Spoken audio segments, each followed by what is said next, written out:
So I've made a difficult decision not to apply for the Level 5 Performance Coach Award. And in today's podcast, we're going to uncover the reasons why I have chosen to stop my qualification journey. Welcome to the My Tennis Coaching Podcast, your go-to resource for all things tennis coaching.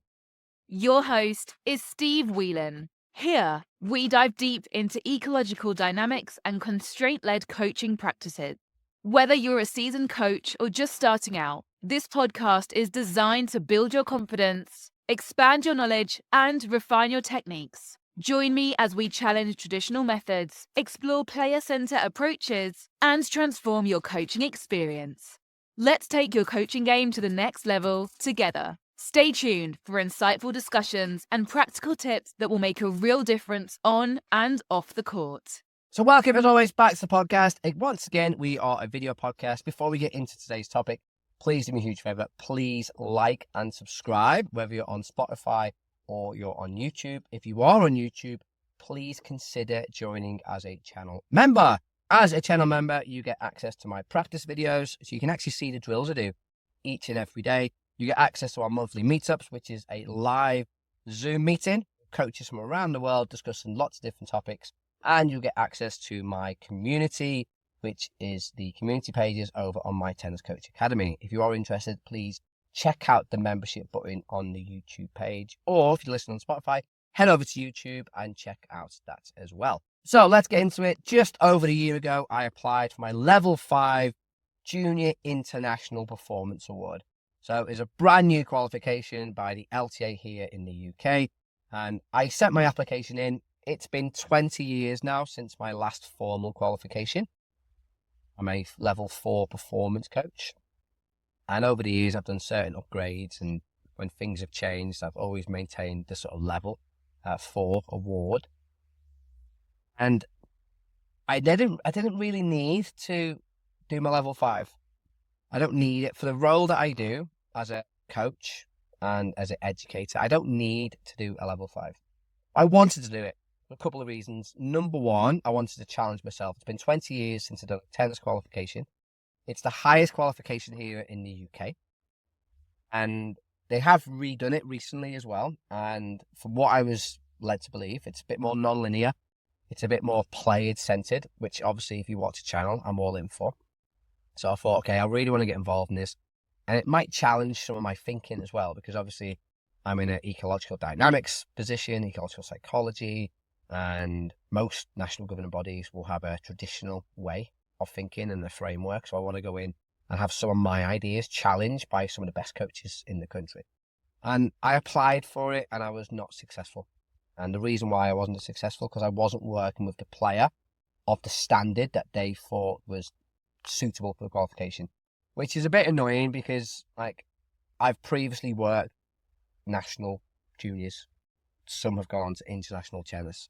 But at the moment of application, I was working with under 10s because that's my role at the moment. But hey ho, whatever. I wasn't that bothered by that whatsoever. And it's interesting as well because I even put in the application, I don't believe coaches produce players.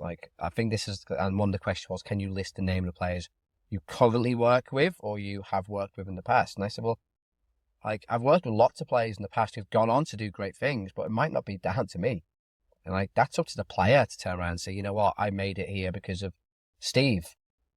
It's not my choice. It's not down to the coach if the player is successful. It's down to the player, their environment and their journey. I just play such a small part. So I wasn't happy with the question. But anyway, I didn't get on. And that was the reason given to me. And fair enough. I was disappointed, not surprised, but I was disappointed. And this course runs every 18 months, and we're now coming up to the point where it's going to be advertised again for applications. And I've been mulling it over. Okay, do I put myself through this situation again? I'm not working with any higher player at this moment in time. If anything, my players that I had who were quite good 18 months ago have moved on because I'm following the player pathway. I'm doing what I'm supposed to do from national governing bodies' point of view. My players have moved on to the regional centres and stuff like that. So I'm not working with the players. And then it sort of got me thinking about, do I really need it? Because my journey over the past few years, especially over the past 4 years, I've learnt more from other sports than I have from tennis. Again, I qualified from tennis 22 years ago. Been working tennis 24 years, and my last qualification was 20 years ago. Obviously, I've done CPD, I've done workshops and conferences and stuff like that. But it was all very much the same, traditional based, hourglass, explicit coaching. Nothing really changed in 20 years. But since I've explored ecological dynamics and ecological psychology, I've learned so much more. I've learned much more about communication, much more about players and humans and how humans move and how humans learn, much more the impact of emotion and how emotion plays a big part in stuff. And I've probably learned more outside of tennis than I have inside. And the majority of that learning has been just me, listening to podcasts, reading books, speaking to people, speaking to coaches, speaking to practitioners, watching videos on YouTube, going to conferences, non-tennis conferences, doing stuff way outside my tennis remit that I did for 20 years. I sit here today recording this podcast, and I truly believe that I'm a much better coach because of all that other stuff I've done. And if I do my level 5, is that really going to have a huge impact? Because I've seen some of the content and I understand some of the content that's been done on the course from speaking to people who've been on the course and people who are involved in some of the course as well. And I look at it and I go, well, and again, this is not me being egotistic, and like, well, that's kind of quite basic stuff. Like, I've been covering that stuff through other things, like with UK coaching or UK sport, or through different podcasts, or speaking to different practitioners from different sports. Like, are you really covering that on the level 5? Because, like, that's stuff that I've got a good understanding of. I've got a good awareness of. And again, I'm trying not to be, listen to me, I know everything. But that then worries me because, like, well, that's the pinnacle of our coach education system here in the UK. When I look at it now, 4 years outside of tennis, I'm like, well, is that really it? Like, being played centered, understanding player behavior, understanding the person. But do I want to spend quite a lot of money and have 18 months of my life consumed in stuff that I'm already quite comfortable in? I'm not saying I know it all. I'm quite comfortable in it. And that's different to how I felt when I first applied, just over the year, because then it felt a little bit out of my comfort zone. It felt like I was going to be really challenged, and I thought, okay, this is going to really change a lot of how I think. And now I'm looking and go, well, that's not going to challenge me, I don't think. If anything, I think I could challenge a lot of that stuff with my perspective now and through my lens to which I look through the world. So I'd probably, again, it's not really egotistic here, but I believe I could bring a lot more value to the course than the course could bring me. And I think that aside, it shows the importance of CPD, like continuous professional development. I've got to a point in my coaching career now where I feel quite comfortable and knowledgeable about coaching. Not tennis coaching, but coaching in general. I'd feel quite comfortable tonight going on a football pitch and doing a football session. Feel quite comfortable going in and teaching some mixed martial arts. Like, as long as I knew what a framework was or what the outcome and the intention was, I'd feel quite comfortable, because coaching is just coaching. Whether it be business coaching as well, like, I feel quite comfortable because it's all about connections and people and play-centered stuff. I've learned a lot of that stuff outside formal tennis coaching qualifications.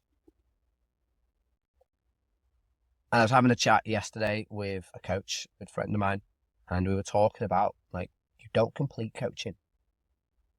When you qualify, a lot of coaches, especially in modern life, they feel that's it. I've got my coach qualification. I know how to coach now. I don't need to do any other learning. I don't need to join my tennis coach academy over at mytenniscoaching.com. I don't need to go to conferences. Don't need to go to forums. I don't need to look at other sports because I've got my piece of paper. I know how to coach now. And that's such a dangerous thing, because that's why we get stuck in this traditional loop. Because again, if I didn't do any external learning or professional development, I'd probably be coaching the same way for the past 20 years since my last formal qualification. But I've tried to evolve, I've tried to change. I'm a bit of a geek. Someone called me a tennis geek the other day. I am a bit of a coaching geek. Like, I will read research papers, I will read books, I will listen to podcasts, I would watch webinars on different sports. And today I was reading something on judo. Never done a judo session in my life. I'm interested in sort of the criteria that was sent across. That's just the way I look at it. I'm looking at it differently. And then I was also thinking, well, when was the last time anyone asked me what my qualification was? Like, does anyone even care? Like, I've never had a player say to me, what qualification are you? I've never had a parent say to me, what qualification are you? So apart from an ego point of view, saying I'm a level 5,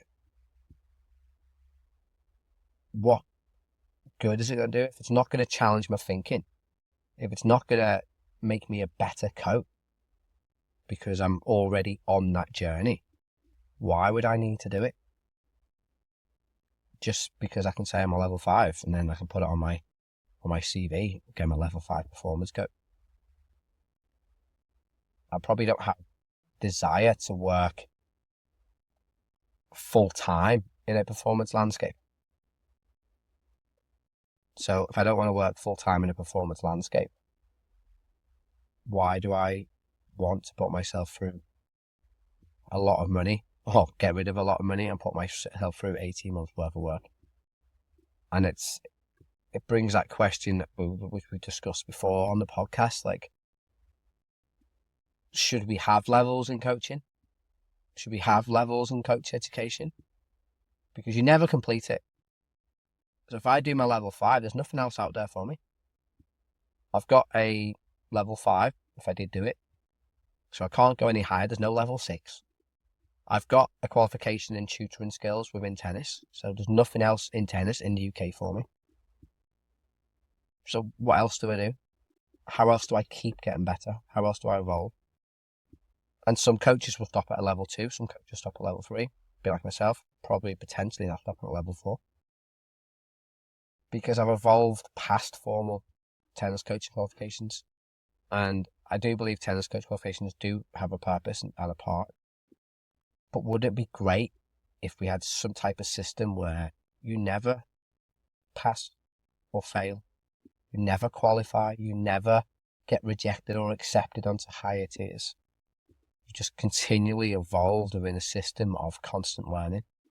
And that's something that I'm trying to play around with my tennis coach academy.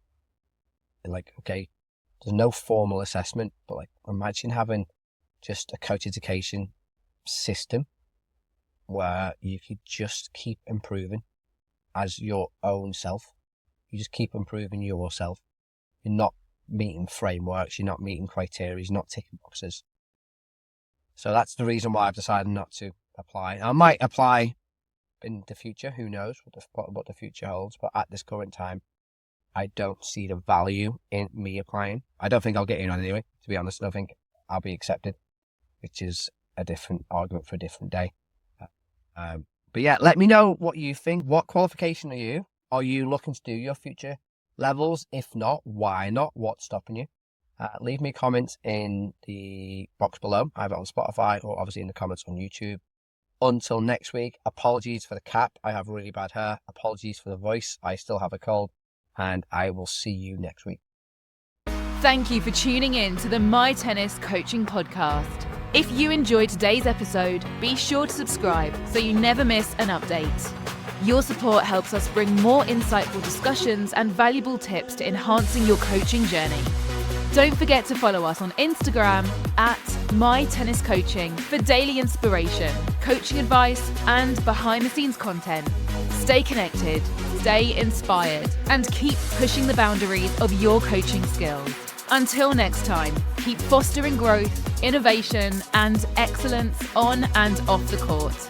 See you in the next episode.